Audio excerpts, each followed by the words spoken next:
А во продолжение минути за културата ќе зборуваме за една значајна годишнина на независната културна сцена во Македонија. Независниот театар Златен Илец одбележува 6 години постоење и активна работа.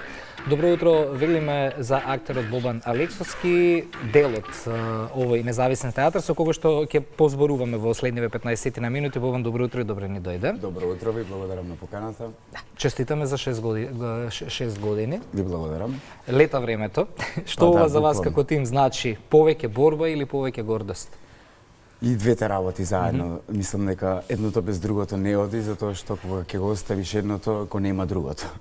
И минако многу ми е драго што пред 6 години во месец јули 2020 бев кога дента се отвори театар Златен Илец во утринската во МТВ и ова е сега втор пат после тие 6 години буквално како пред борбата и после борбата. Што се случуваше во овие 6 години? Интензивни подготовки на сите наши проекти кои што биле дел од замислата на оние кои што сме основачи во театар Златен Илец. Морам да ги поздравам, тоа се Надица Петрова, Тамара Стојановска и јас, кои што во 2020 го основавме театар Златен Илец со една јака мисија и желба тоа во Македонија да профункционира многу побрзо како во другите земји. Меѓутоа се соочивме со многу пречки во текот на годините, но тоа не можеме да го земеме како едно од оние работи кои што треба да ги издвоиме, затоа што успехот е затоа што сме ги надминале сите заедно, ние како тим и екипа, и тие проекти навистина се доста бројни и многу сум горд што сите тимови успеале да ги сработат.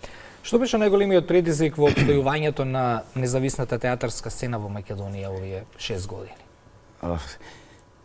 Просторот е најголемиот предизвик со кој што се соочуваме ние како културни работници покрај независната сцена, но сепак некој може да замери сега во ова да каже просторот денес може да и биде и неотворено.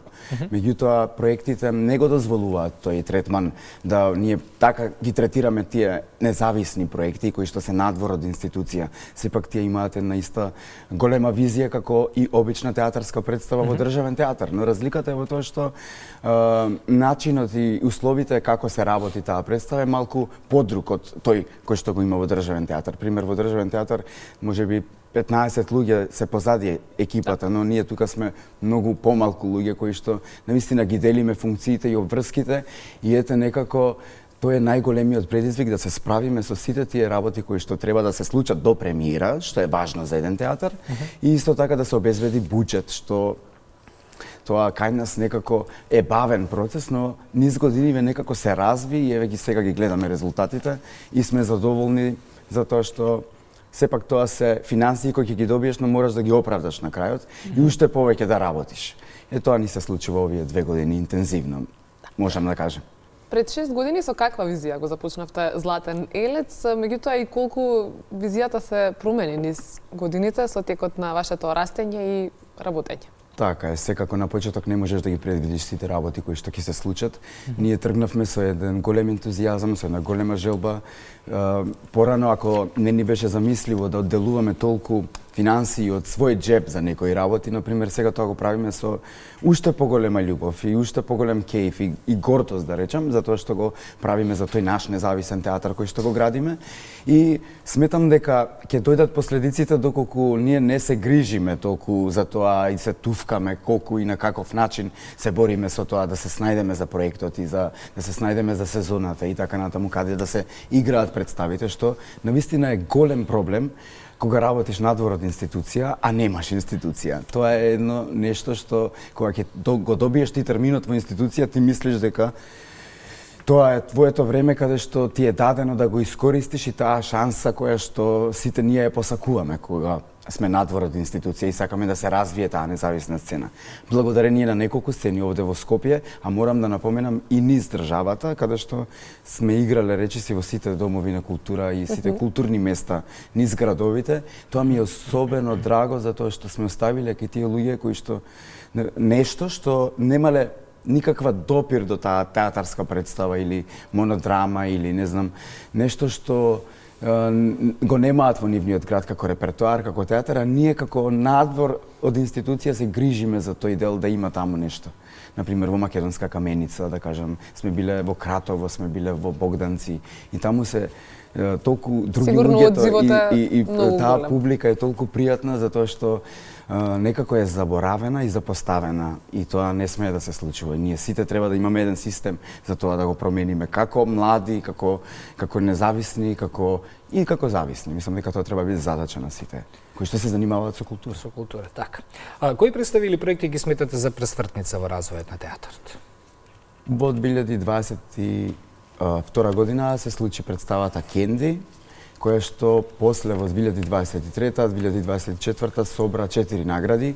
Ристо Шишков за колегата кој што играше заедно со мене во представата, наградата Биш која што ни е многу значајна, таа е од фестивалот МОД. Нишвил, наградата на Нишвил, театарскиот џез фестивал во Ниш. И исто така наградата Бранко Ѓорчев, која што ми е особено драга, затоа што Бранко Ѓорчев беше мој професор од факултет, исто така беше и Биш, некако се споија тие работи и беше награда за партнерска игра и Бранко Ѓорчев беше мој професор по сценски говор и многу ми е драго затоа што ете така низ годините потоа се добиваат титули по луѓе кои што си ги познавали, кои што ти дале некакво знаење. Исто така и представата Хинкеван, која што ја игравме во Сараево, представата Грета, има добиена награда колешката Димитрина за таа представа, и монодрамите Дневникот на лудиот, кој што со нив започна театар Златен елец. Тоа беа мали представи, тоест монодрама, која што патуваше насекаде низ градовите, можеби публиката ја гледала дел од публиката, затоа што имаше доста изведби и ете, тоа се дел од представите кои што навистина достигнале свој успех, а сите се сам по себе свој успех, затоа што доживеале многу изведби. Од какво значење ви е соработката со фестивалите, меѓутоа и другите културни организации во однос на вашата видливост и раст? Соработката со фестивалите е најважна затоа што тие го покриваат можеби некогаш тој проблем со простор и капацитет за услови за работа во однос на одредена представа, одредена манифестација. И им благодарам, например, ние почнавме со фестивалот Скопско лето, кој што ни даде шанса да имаме прва премиера во 2020 година и така натаму. И сметам дека таа политика на културна соработка и фестивалите и одржување на контактот заедно со нив и публиката треба да се одржува затоа што преку нив растеме и ние како независен театар и нашите продукции се видени и пласирани баш онака како што треба. Така. Ајде малку и за публиката. Колку таа се промени во овие 6 години? Како реагира на општествено ангажиран театар? Публиката доста се промени овие 6 години, затоа што и не секаде. Тоа е исто еден феномен за ова поднебе кај нас, затоа што секаде прогресот е различен, како таа ги разбира работите и како ги... Еве во Скопје конкретно на нашите представи осеќам затоа што буквално се општествено ангажирани теми, тие особено представите на режисерката Тамара Стојановска. И има шокантни сцени кои што обично има во такви представи, кои што се камерни, кои што се толку блиску до публиката и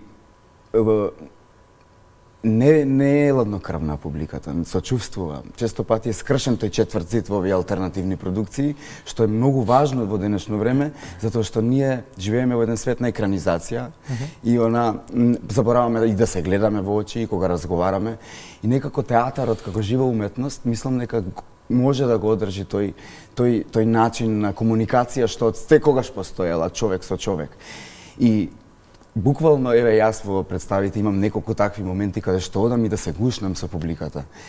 Луѓе, тоа е еден момент кој што не може да се опише, затоа што тогаш е искрен о некој што те гледа, затоа што ти си искрен со него и веруваш во тоа што сакаш да му го предадеш. Знаеш дека си на прав пат. Така е. Особено надвор од Скопје, луѓето се знаат повеќе да изразат топлината, повеќе да искажат љубовта, но тоа е она што нас не прави како народ топли, она што за кој што другите па надвор зборуваат за нас. И треба да си го сочуваме тоа и да ги топлиме луѓето и преку оваа наша уметност да им значи и навистина театарот да не изумре како што и многу други работи, за жал полека некако како да исчезнуваат. Но гледаме дека преко си театарот на сите предизвици кои Така што ги има во модерното општество. Е сега, пошто се издвојува Златен елец од останатите независни театри? Па во овој момент не би требало да да има некакво издвојување, но многу ми е драго што ете после 2020 година некако како да земавме некоја сила и храброст да дадовме на другите колеги кои што сакаат да се одлучат да оформат исто заеднички независни здруженија, па тоа да бидат независни театри.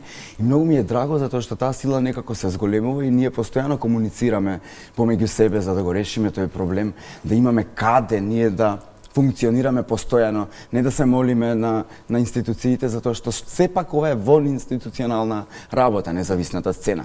Не е должна никоја сцена нас да ни даде простор, иако излегувале во пресред и секоја му чест, тоа треба да го прават што почесто во нивните слободни денови, за да не биде ни празен театарот, а и ние да бидеме задоволни како уметници. Ете, мислам дека треба заедно да се бориме некако во тие работи, се додека не се развие таа независна сцена, па потоа можеби би разговарале нешто, некаков разговор за издвојување. Каква е визијата на Златен Елец за следните години? Еве ако би кажал за 6 години. Бидејќи прославивме 6. Така е. На 12. Разговарате ли околу визијата, како тече? Ние многу би целиот сакале процес? некаква поддршка во однос на тоа да имаме објект каде што ние ќе ги продуцираме представите, каде што ќе ги работиме представите, каде што Изводливо ли е сите независни, да кажеме, театри од Скопје да се концентрираат во еден објект, сега еве гласно размислувам? многу е изводливо Пример затоа да што градот или државата додели некој објект каде што цела независна театарска сцена ќе се функционира, како во театар. така е. Ги имале тие разговори и се кажало, ги имало тие разговори и се кажало дека тоа може да се случи, меѓутоа тоа сепак треба да се сака да се случи. Сме имале ние ситуации каде што некои поранешни функционери кои што се за културата кај нас, ни ветувале дека може би ето некој објект ќе ни дадат, но тоа така пропаѓало во вода. Не сте фатиле пред избори? Може би тоа е реалноста, Да се пошегуваме но малку. зошто на пример има колку државни стари објекти кои што би можеле со мал придонес да се закрепнат, да не ни се дадат на нас. Ќе ги чуваме како очите затоа што на вистина тоа ни е главниот проблем за да ние можеме да функционираме уште подобро и уште повеќе. Надвор во светот има режисери кои што сакаат да режираат многу алтернативно, не сака да дојде во драмски да режира. Пример, визијата му е да дојде да изрежира представа во некој таков простор. Моментално работиме еден многу интересен проект кој што ќе биде премиера во месец јули.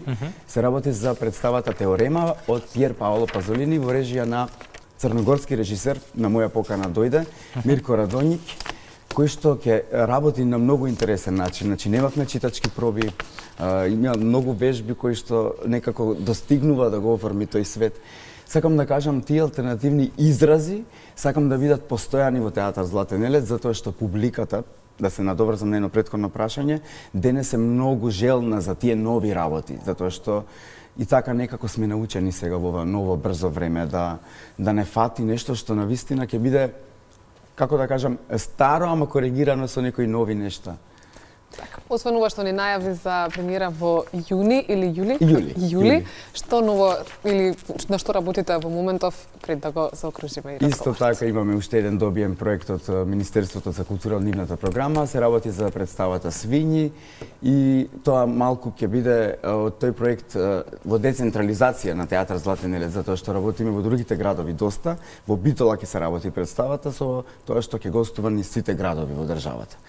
И исто така се фокусираме на нови проекти, да ги играме представите, да одиме на фестивали, она што ни е многу важно за да се пласира театарот надвор. Благодариме за гостувањето, Бобан. Ви благодарам уште на еднаш нека се честити овие 6 години. Ви И успешно. благодарам.